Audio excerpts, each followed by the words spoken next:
근심하시는 성령이라는 말씀을 나누려고 합니다. 따라하십시다. 근심하시는 성령. 근심하시는 성령님. 그 성령님이 도대체 누구 때문에 근심하실까? 목사 때문에 근심할 거야. 목소리가 이러니까 얼마나 근심이 되겠습니까? 따라합시다. 나 때문에 근심하신다. 이게 신앙의 시작입니다. 나 때문에 근심한다. 그래야 하나님이 그때부터 역사를 하는 거예요. 지난 목요일 12일 날 오전 7시 30분 서울시 세금 징수과 15명이 최순영 전 신동아 회장 집을 급습을 했습니다.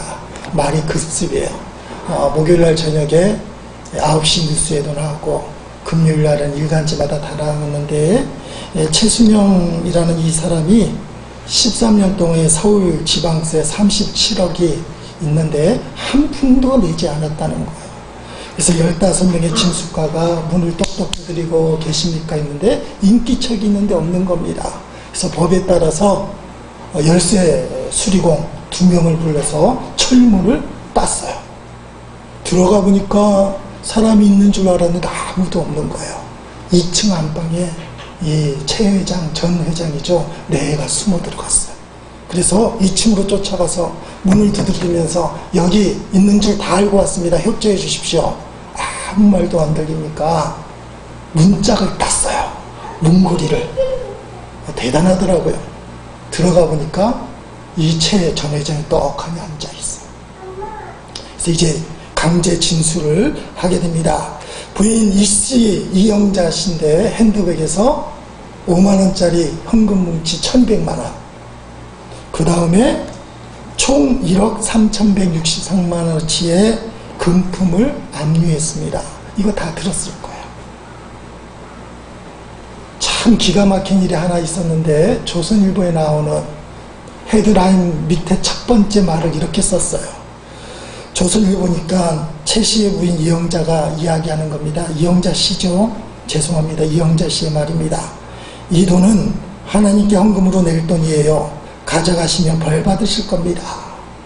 그러자 징수과 직원이 이렇게 대답했답니다. 세금 내시면 하나님도 잘했다고 좋아하실 겁니다. 핸드백에 1200만원 현금 뭉치가 있는 사람, 그냥 급습했는데도 돈이 1억 3천만원이 넘게 있는 사람이 세금을 한 푼도 안 내고 그 현금 뭉치를 하나님 앞에 드릴 헌금인데 그것 빼앗아가면 벌 받을 겁니다. 여러분, 어느 쪽 말이 맞을까요? 그 돈 세금 내면 하나님이 기뻐하실 겁니다. 어느 것이 맞든 안 맞든을 따라서 그러면 안 될 것 같잖아요. 실제로 그러면 안 되는 거예요. 헌금 낼 돈이라 할지라도 하나님 앞에 드릴 돈이라 할지라도 표현을 그렇게 했으면 안 되는 거예요. 겉으로는 1200만원을 하나님 앞에 헌금한다고 하는 성도라 할지라도 세금을 한 푼도 내지 않은 이런 무례함, 이게 하나님이 기뻐하실까? 오늘 본문으로 표현하면 하나님의 성령이 근심하십니다. 이 최순영 전 신동아 회장의 부부를 보면서 우리 하나님이 얼마나 근심을 하겠습니까? 근데 이 사람만 보고 근심하겠느냐? 이영자 씨 부인의 말처럼 하나님 앞에 드릴 건데 그거 가지고는 벌 받습니다. 이런 류의 신앙생활을 혹시 우리는 하고 있지는 않은가? 좀 뻔뻔하잖아요. 그런데 마음속에 하나님을 모시지 않는 게 분명한 거예요. 하나님이 그렇게 근심하실 텐데 그걸 못 느낀다는 거, 죄책감을 못 느낀다는 거.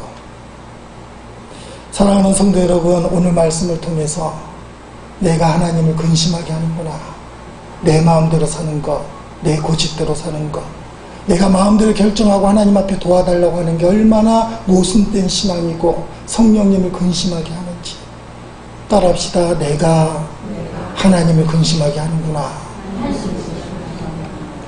성령의 감동으로 그 마음이 들면 오늘부터 우리의 삶이 바뀔 줄로 믿습니다. 이걸 못 느끼면 바뀔 수가 없어요.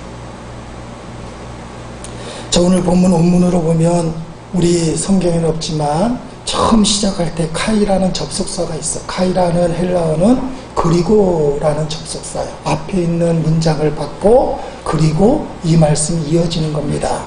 자, 그리고를 넣어서 본문 말씀 29절 30절 말씀 읽어봅니다. 무릇 더러운 말은 오직 덕을 세우는 데 소용되는 대로 선한 말을 하여 듣는 자들에게 은혜를 끼치게 하라. 그리고 하나님의 성령을 근심하게 하지 말라. 그 안에서 너희가 구원의 날까지 인치심을 받았느니라. 아멘. 더러운 말을 하지 않는 것.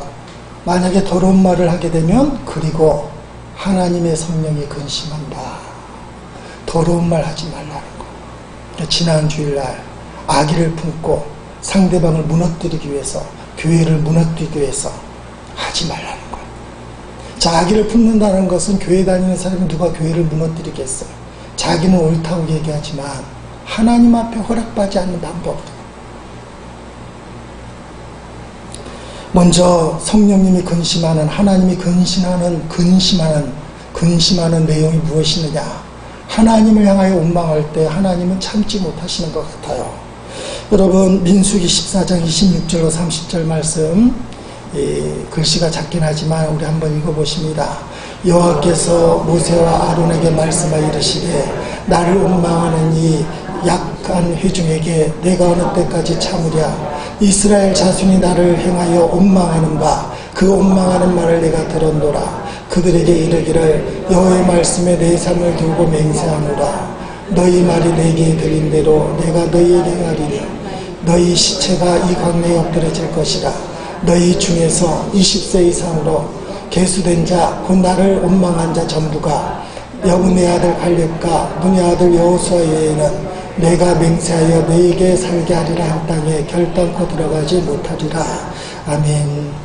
출애굽 1세대 모세를 포함해서 여호수아 갈렙만 빼고는 광야에서 다 시체로 널져버려지게 된다는 거예요. 죽게 되었다. 실제로 그렇게 되었습니다. 왜요? 하나님을 원망했기 때문에. 홍해를 가르고 만나를 메추라기에 기적을 베푸시는 그 하나님, 불기둥 구름기둥 앞에서 하나님의 살아계심을 보여주신 그 하나님 앞에서 원망의 말을 했다는 거예요. 죽겠다는 말, 힘들겠다는 말, 못하겠다는 말. 하나님이 듣다가 못 참아서 여호수아 갈렙을 빼고는 너희의 귀에 너희가 말하는 대로 악한 말 그대로 광야에 죽게 할 것이다. 그리고 다 죽었어요. 하나님을 향한 원망의 말, 하나님이 안 좋아하시는 것 같아요. 그래서 우리 성도들의 입에서는 따라합시다. 감사합니다. 고맙습니다. 정 안 되면 기도하겠습니다. 따라합시다. 기도하겠습니다. 이게 입술에 배어야 되는데 세상 사람들처럼 짜증나, 미치겠다, 힘들겠다, 죽겠다, 못하겠다. 하나님께서 하나님 귀에 들린 대로 그대로 응답하겠다는 거예요. 꼭 그런 것만은 아니지만 하나님 마음이 그렇다는 거예요. 하나님을 향한 원망을 별로 기뻐하시잖아요. 그래서 성경은 기뻐하라, 감사하라, 정 안 되면 기도하라. 그렇게 우리에게 가르쳐 주시는 겁니다. 예수님도 우리에게 말조심을 강조했어요. 마태복음 12장 말씀 읽어보십니다. 내가 너희에게 이르노니 사람이 무슨 무익한 말을 하든지 심판날에 이에 대하여 신문을 받으니 내 말로 의롭다함을 받고 내 말로 정죄함을 받으리라. 아멘. 말하는 것으로 심판받는다는 것. 무익한 말 하는 것. 예수님은 조금 더 지나치시잖아요. 남에게 쓸데없는 말 하는 것. 제가 말을 많이 하다 보니까 잘못하는 게 있어요. 자랑하려는 말을 해요. 무익한 말인데 나를 드러내려고 하는 말. 성도들 중에도 보면 대화 중에 자신이 알고 있음, 내가 그까짓 경험하고 있음을 나타내려고 하는 말인데 무익한 말이에요. 남의 말은 안 듣고 자기 이야기만 하고 싶어요. 그 대화가 안 되기 시작해요. 근데 주님이 그걸 기억하셨다가 심판날에 갚아주겠다. 그것 때문에 신문을 받게 될 것이다. 그 말을 얼마나 조심해야 되는가. 원망하고 무익한 말, 또 에베소서 4장 29절에 나오는 더러운 말, 이런 것들은 하나님이 근심하셔요. 또 성령님이 근심, 그러니까 성령님이 탄식할 정도로 근심하는 게 있어요. 로마서 8장 26절 말씀이죠. 유명한 말씀이기도 한데 읽어봅니다. 이와 같이 성령도 우리의 연약함을 도우시나니 오직 성령이 말할 수 없는 탄식으로 우리의 친히 간구하시니라. 아멘. 우리의 연약함을 도와주기 위해서 성령님이 말할 수 없는 탄식으로 기도해 주시는데, 문제는 자아가 강해서, 자기 자신이 너무 강해서 성령의 탄식 소리를 못 듣는 거예요. 성령의 탄식 소리를 못 듣는 것은 고아와 같아요. 여러분, 안타까워하는 것과 가슴이 찢어지고 정말 부르짖고 그를 위해서 애타는 마음으로 탄식하는 것은 틀려요. 우리 권사님들이 2주 동안 휴가를 주셔서 잘 다녀왔어요. 목이 쉴 정도로. 잘 먹고 잘 다녀왔어요.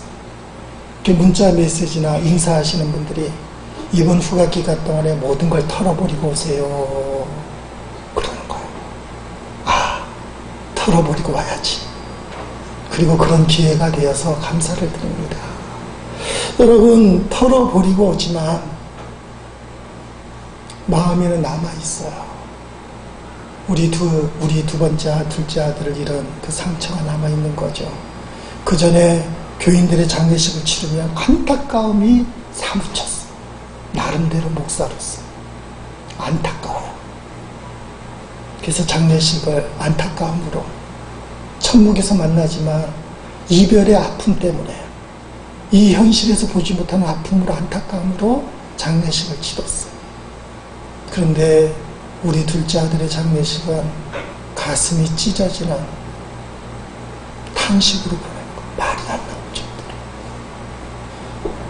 휴가를 가면서 차를 타고 가는데 우리 애가 쫑알쫑알을 잘하는데, 걔가 살아있으면 저 자리에 앉아있어서 쫑알쫑알 거릴 텐데, 그러면 가슴이 사무쳐요.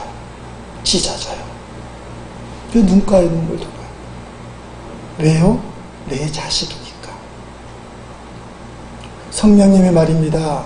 예수님, 하나님 다 같은데 여러분을 남의 자식처럼 생각 안 해요. 남의 자식이 어떤 일이 생기면 안타까워요. 옆집 아이가 어떤 사고를 당했다, 안타까워요. 근데 그 부모는 가슴이 찢어져요. 말할 수 없는 탄식으로 가슴이 찢어진다는 거예요. 로마서 8장 26절을 읽을 때 성령이 도대체 어떤 마음이신가? 아버지의 마음이에요. 어머니의 마음이에요. 안타까울 정도가 아니에요. 여러분이 성경을 읽을 때 하나님의 그 마음을 안타까움으로 받아들인다면 하나님이 아버지가 아니에요. 아저씨예요. 나한테 관심 가져주고 안타까워할 정도의 아저씨. 성경에는 구구절절히 내가 너를 사랑하고 내 아들로 삼는다. 나는 안타까워할 정도가 아니라 너를 위해 독생자를 줄 만큼 가슴이 찢어지고 친부모처럼 내가 너를 진짜 사랑한다. 너의 연약함 때문에 내가 눈물을 흘리고, 왜냐하면 내 자식이니까. 너가 삐뚤어져 가는 것 때문에 가슴이 찢어지고, 그래서 너를 바른 길로 인도하고 싶어. 하나님은 내 아버지, 따라합시다. 아버지. 이게 신앙이에요. 그런데 덜 떨어진 신앙은 아버지를 못 느껴요. 아버지를 느낄 수가 없어요. 성령님이 여러분 때문에 근심하고 나 때문에 근심하는데 남의 이야기예요. 성령님하고 나는 관계가 없을 것처럼 보여요. 예수를 구주로 영접하면 성령님이 그 안에 계시는데 그분이 나를 어떻게 할 수가 없어요. 나 속에서 내 연약함을 붙들고 내가 성령을 근심하게 할 때 그 성령님이 얼마나 나를 위해 탄식하고 안타까워하고 가슴을 저밀면서 나를 위해 눈물을 흘리고 기도하는지 못 느끼는 거예요. 그러니까 신앙생활이 제대로 안 되죠. 하나님이 아저씨니까. 하나님 우리 아버지가 됩니다. 우리를 사랑한다는 말씀이 많은데 시편 2편 7편 읽어보십니다. 내가 여호와의 명령을 전하노라. 여호와께서 내게 이르시되 너는 내 아들이라 오늘 내가 너를 낳았도다 하며 아들이라 얘기하는 거, 딸이라 얘기하는 거. 우리가 설교 전에 찬양할 때 사랑합니다 나의 아버지. 왜 그럽니까? 아버지니까. 아저씨라고 부르면 안 되는 거. 이사야 49장 16절 말씀 읽어봅니다. 내가 너를 내 손바닥에 새겼고, 아멘.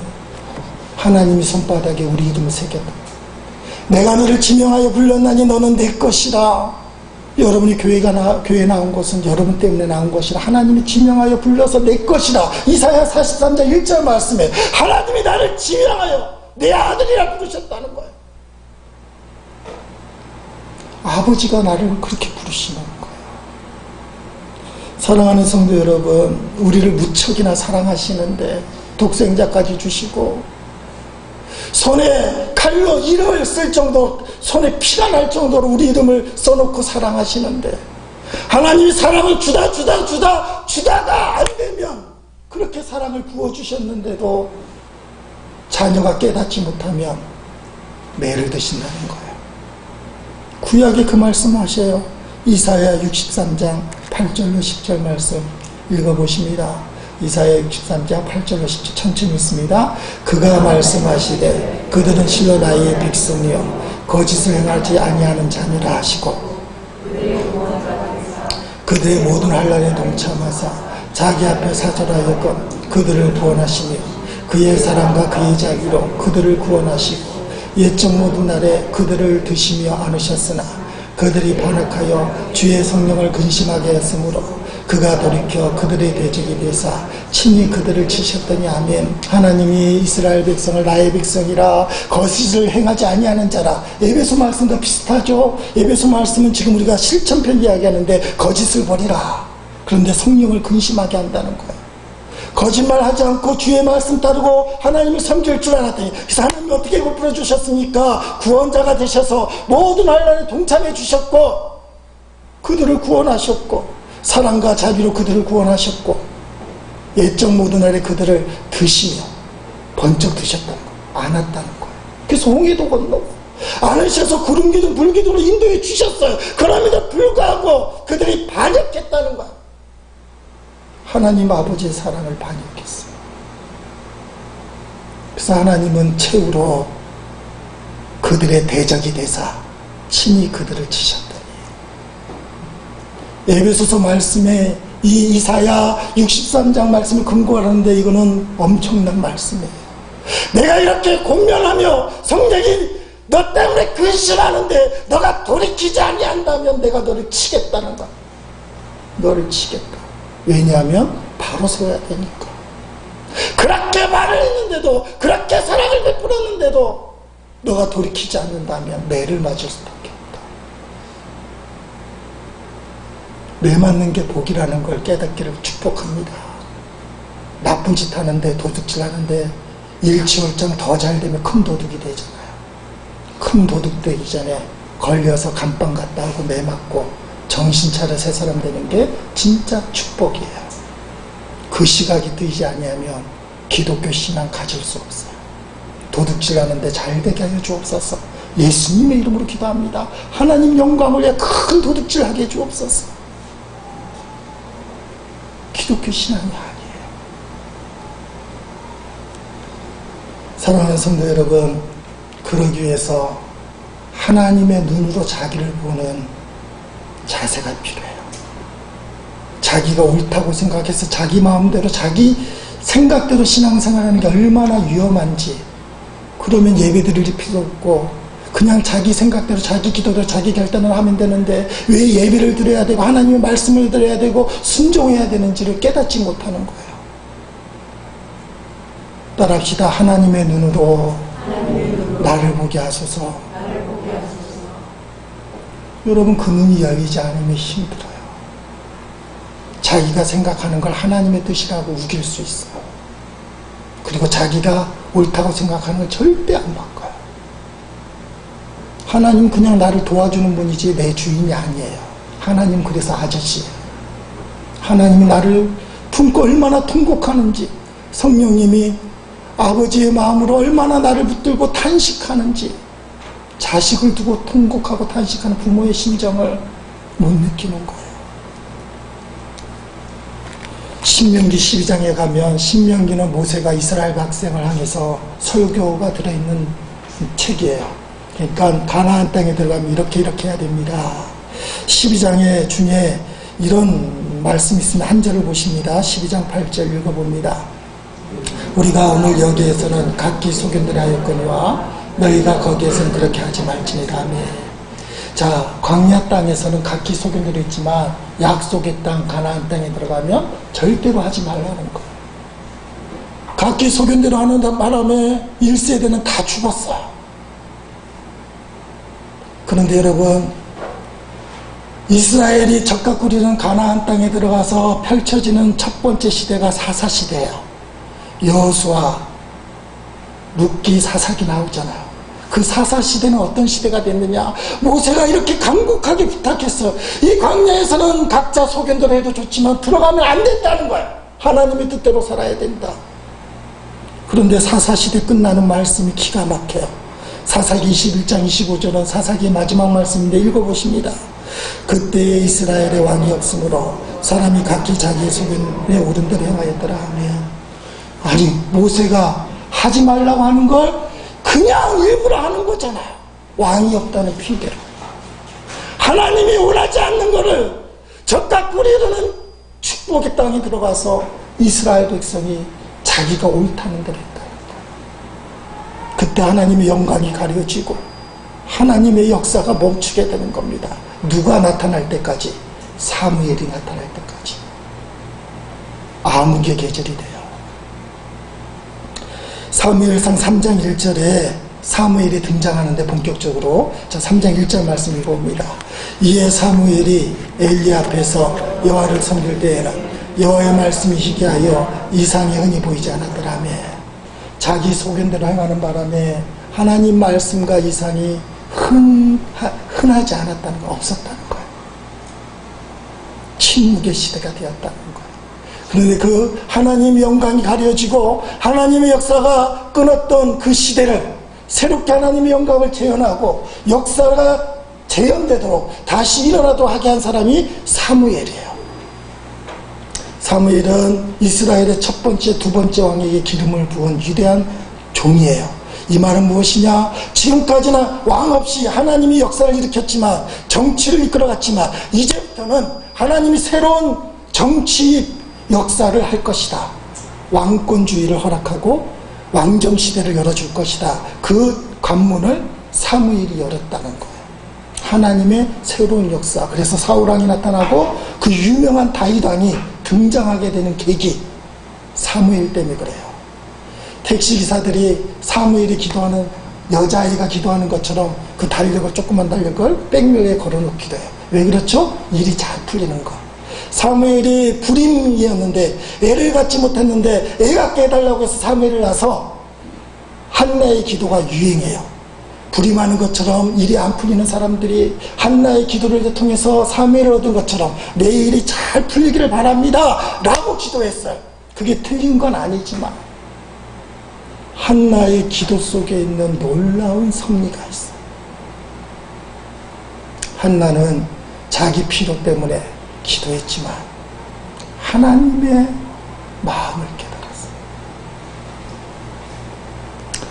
한나, 엘가라는 남자의 부인이에요. 자식을 못 두니까 브린나라는 둘째 부인을 뒀는데 브린나는 자식을 많이 뒀어요. 자, 그 내용이 사무엘상 1장 2절 말씀 읽어봅니다. 그에게 두 아내가, 시작, 그에게 두 아내가 있었으니 한 사람 이름은 한나요, 한 사람 이름 브린나라. 브린나에게는 자식이 있고 한나에게는 자식이 없었더라. 아멘. 자, 좀 이상한 걸 느끼시기 바랍니다. 왜 그러냐면 시작할 때는 첫 번째 부인 한나, 그리고 두 번째 부인 브린나가 있고, 자, 정상적으로 성경을 계속 쓴다면 첫 번째 부인 한나에게는 자식이 없고 두 번째 부인 브린나에게는 자식이 많았더라, 그렇게 기록해야 되는데 두 번째 가니까 어떻게 돼요? 자식이 있고 없고로 순서가 싹 바뀌어요. 브린나에게는 자식이 있고 한나에게는 자식이 없었더라, 밀려가요. 첫 번째 부인 한나지만 서열을 결정할 때 첫 번째 부위로 결정하는 것이 아니라 뭘로 결정해요? 자식으로 결정하는 시대예요. 자식으로 결정하는 시대. 자식이 없는 여자는 모든 걸 얻은 것처럼 보이지만 결국은 자식이 없는 것 때문에 모든 걸 잃어버린다는 거예요. 한나는 자식 없는 것 빼고는 풍족했어요. 남편 엘가나가 엄청나게 사랑을 했어요. 그래서 엘가나가 한나가 자식 달라고 금식하며 작정하며 기도할 때에 10아들보다 나은 남편이 있는데 왜 당신이 그렇게 괴로워만 하느냐? 사랑하는 아내가 너무 괴로워하니까 좀 기뻐하며 살라. 하나님이 안 주는 걸 왜 그렇게 괴로워하느냐? 그렇게 하고 있어. 그러나 포기할 수 없는 한나는 하나님 앞에 서운 기도까지 합니다. 자, 사무엘상 1장 10절 11절 말씀, 중요한 말씀 읽어봅니다. 한나가 마음이 괴로워서 여호와께 기도하고 통곡하며 서원하여 이르되 만군의 여호와여, 만일 주의 여종의 고통을 돌보시고 나를 기억하사 주의 여종을 잊지 아니하시고 주의 여종에게 아들을 주시면 내가 그의 평생에 그를 여호와께 드리고 삭도를 그의 머리에 대지 아니하겠나이다. 아멘. 자, 삭도를 그의 머리에 대지 않는 것은 나시리는 하나님께 드리겠다 이거예요. 여러분, 내 고통을 알고 만약에 한나에게 자식이 생기면 그 자식 갖고 어떻게 해요? 나를 괴롭히는, 자식 없다고 무시하고 나를 괴롭히는 불인나에게 보란듯이 복수하면 돼. 불인나가 자식이 10명을 뒀어도 정실부인 한나가 자식 1명만 두면 끝이 나는 거예요. 실제로 그렇잖아요. 역사극에 보면 그런 게 많이 나오잖아요. 자식 하나만 나면 끝나는 거예요. 근데 그 자식을 온수 갚는 데 쓰지 않고 없는 셈 치고 하나님께 드리겠다. 이게 이상하잖아요. 자식이 필요해서 기도했는데 자식이 생기면 하나님께 드리겠다는 거예요.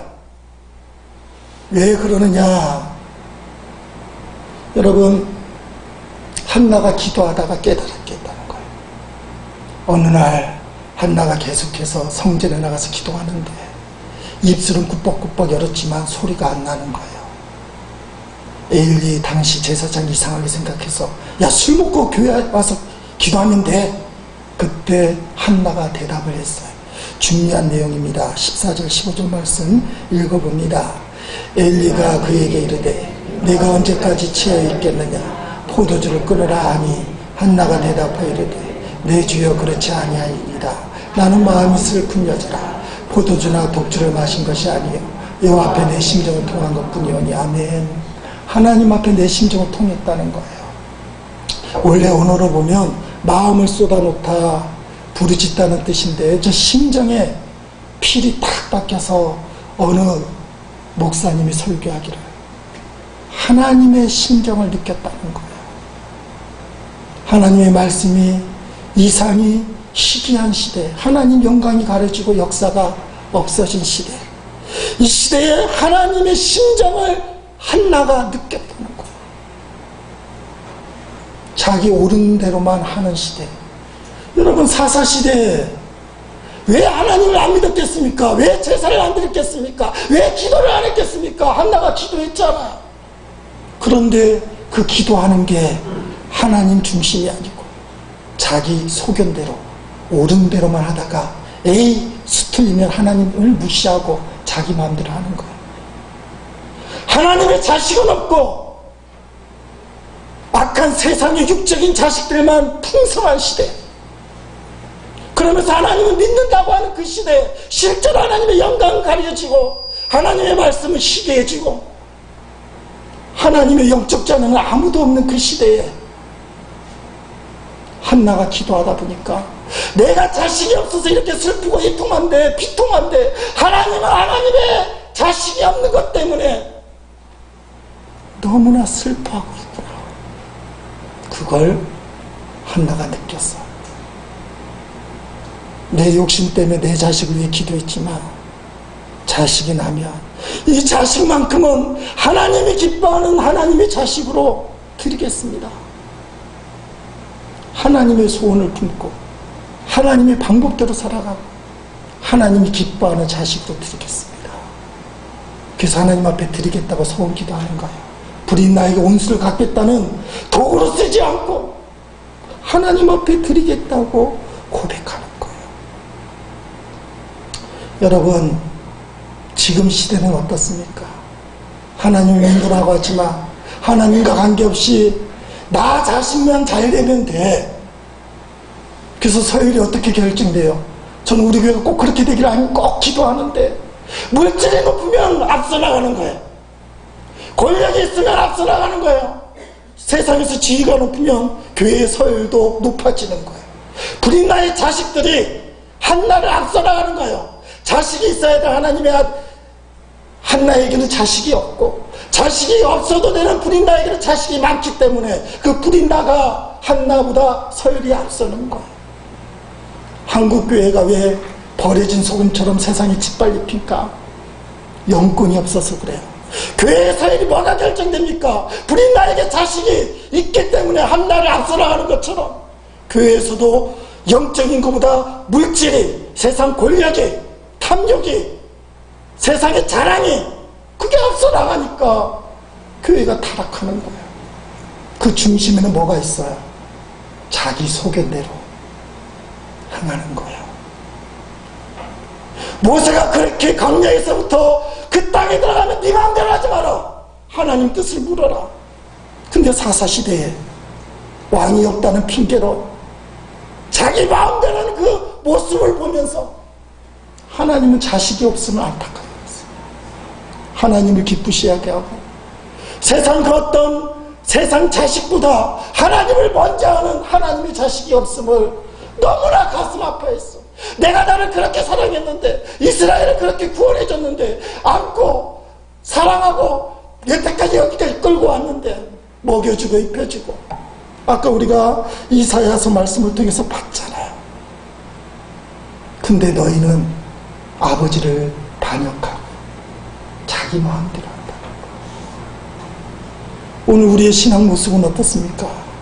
교회 다니고 지금 하나님 앞에 왔지만 여러분은 정말 내 소견대로 옳다고 행동하지 않는 사람입니다.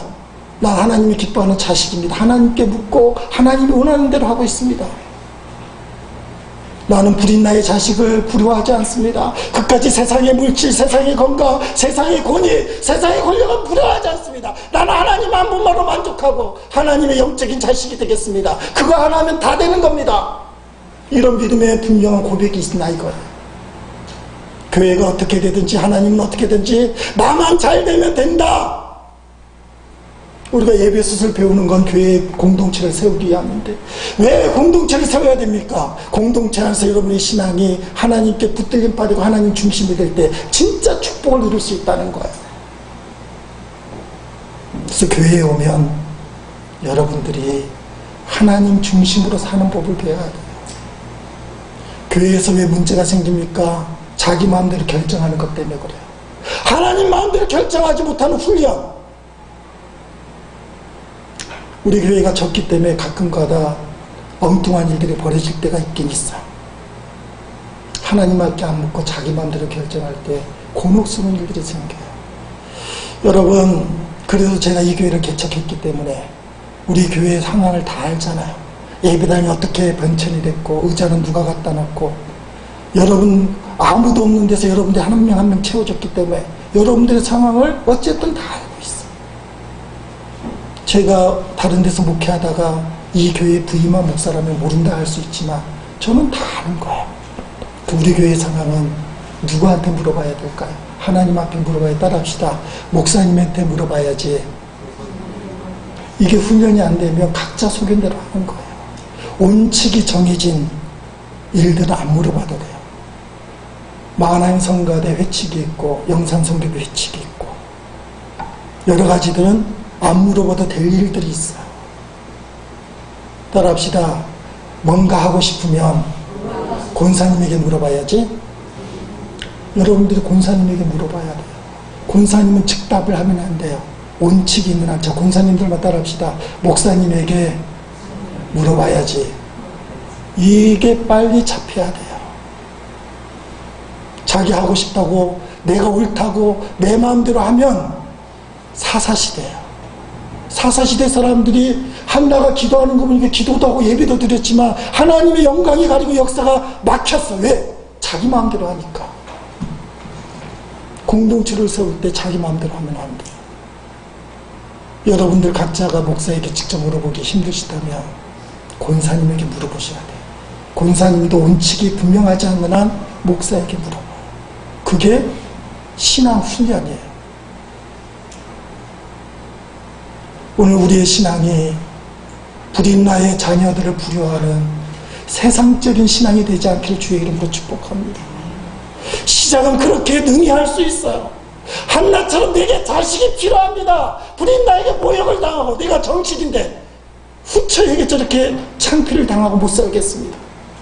내가 돈이 없어서 예수 믿는 사람으로 창피당해서 권력이 없어서 무시당해서 못 살겠습니다. 할 수는 있어요. 그러나 뜨겁게 주님 앞에 부르짖어 기도하는 가운데 하나님의 마음을 느끼는 거예요. 이제 중요한 것은 내가 아니라 하나님이시구나. 왜냐하면 하나님 내 아버지가 되시니까.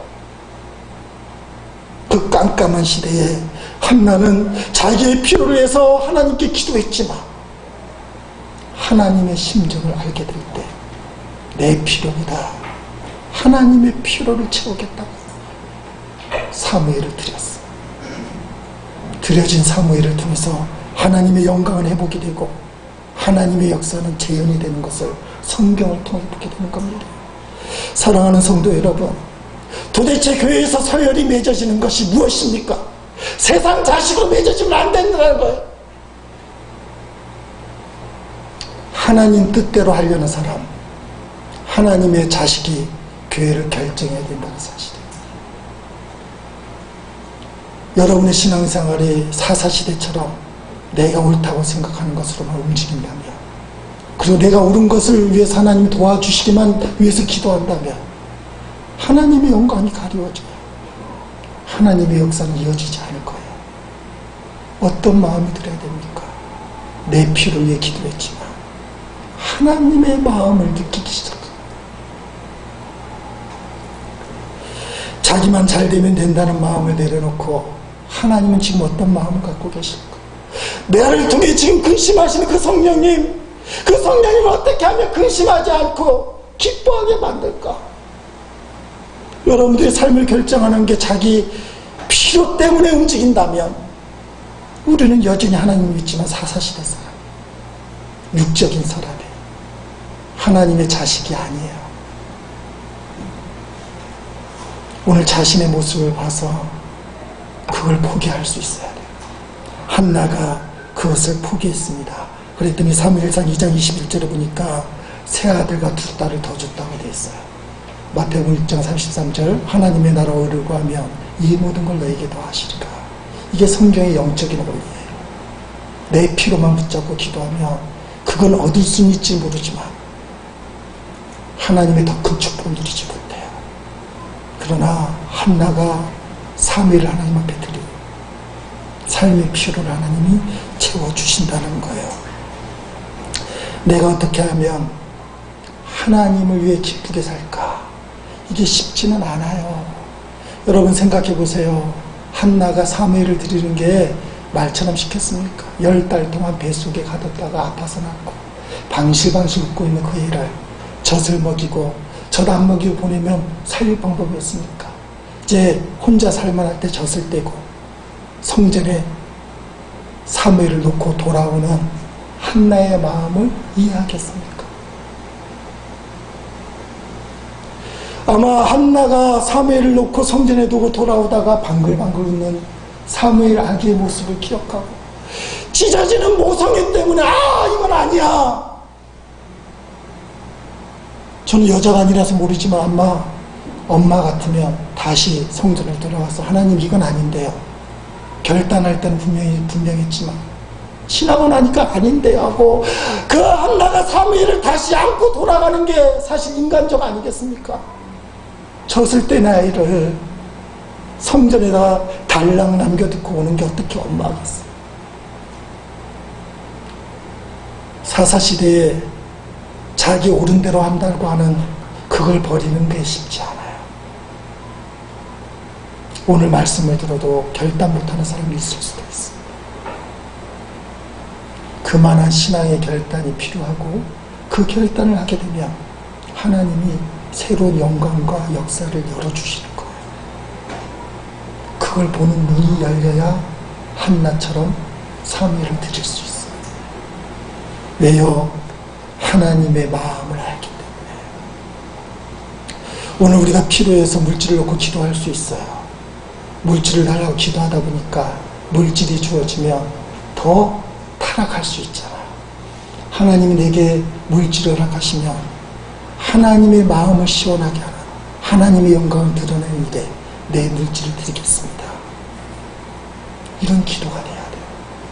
하나님, 내게 건강이 필요한데 만약에 내가 건강이 회복된다면 건강한 몸으로 더 죄짓는 곳에 갈 수 있잖아요. 주님이 내게 건강을 허락한다면 이 건강을 통해 하나님의 영광을 위하여 하나님의 기쁨을 위하여 이 건강을 드리겠습니다. 내 유익과 내 필요를 위해서 쓰겠다는 것이 아니라 하나님을 위해서 쓰겠다. 따라합시다. 내 필요보다 하나님을 기쁘시게 하겠습니다. 이게 한나의 결단이었어요. 한국교회가 더 솔직하게 깨놓고 얘기하면 저부터 하나님이 어떻게 되든 교회가 어떻게 되든 나만 잘 되고 보자. 우리 교회만 부흥하고 보자. 남을 짓밟고서라도 우리만 우뚝 서면 되지. 불임나의 자식을 꿈꾸잖아요. 서열에 앞서가기 위해서. 사람들 앞에 칭찬 듣기 위해서. 목회 잘한다고, 김 목사 잘한다고 그 이야기 한번 듣고 싶어서 불임나의 자식을 많이 낳길 원하잖아요. 하나님은 안 받으시는 거예요. 한나는 그렇게 기도를 시작했지만 자기 마음대로 자기 소견대로 행함으로 하나님의 역사가 가려진 암흑의 시대를 느끼고 하나님의 아들을 주시면 사무엘을 주시면 드리겠습니다. 한국교회에 지금 그게 필요한 거예요.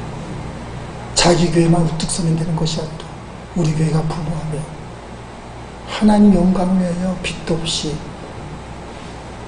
주님 앞에 드리겠습니다. 세상에 드러나지 않아도 좋습니다. 내가 물질의 축복을 받는다면, 건강의 축복을 누린다면, 사람들 앞에 칭찬과 우러럼을 받지 않아도 좋으니 하나님을 위해 쓰겠습니다. 이런 하나님을 향한 진실된 결단. 우리는 뭔가 신앙생활 할 때 순수하게 보이지만 꼭 요구하는 게 있잖아요. 사람으로부터의 칭찬. 사람들이 나를 어떻게 바라볼 것인가. 근데 한나는 그걸 자르는 거예요. 그건 불임나의 것이다. 시작은 불임나를 것을 압도하기 위해서, 그것을 복수하고 대갚기 위해서 기도했지만 하나님 앞에 무릎 꿇어 금식하며 기도할 때 하나님의 마음을 알고 이 시대를 향하여 통탄하는 하나님의 마음, 불임나의 자식만 자랑하고 하나님의 영적인 자식은 아무도 없는 그 시대에 나만 불임하는 것이 아니라 하나님이 불임하고 있구나, 하나님의 자식이 아무도 없구나, 하나님을 기쁘시게 하는 인물이 아무도 없구나, 하나님의 말씀이 힘이 희귀해지고 하나님의 영광이 더 이상 드러나지 않는 그 암흑의 시대, 자신의 불임도 중요하지만 하나님의 불임이 문제구나. 내가 자식을 낳으면 하나님께 드리겠습니다.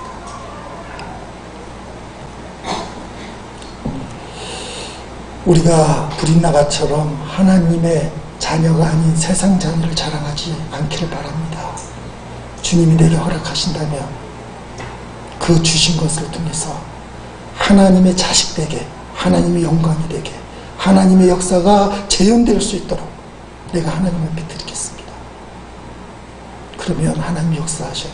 따라합시다. 하나님의 나라와 의를 구하라. 이 모든 것을 너에게 다하시리라. 성경의 불변의 원리예요. 내 욕심, 내 마음, 내 결정대로 사는 사사시대의 삶을 중식하고 그 성령이 근심하는 것, 하나님의 기쁨, 주님의 기쁨, 주님의 자랑이 되겠습니다. 그런 교회, 그런 목사, 그런 성도가 되시기를 주의 이름으로 간절히 축원드립니다.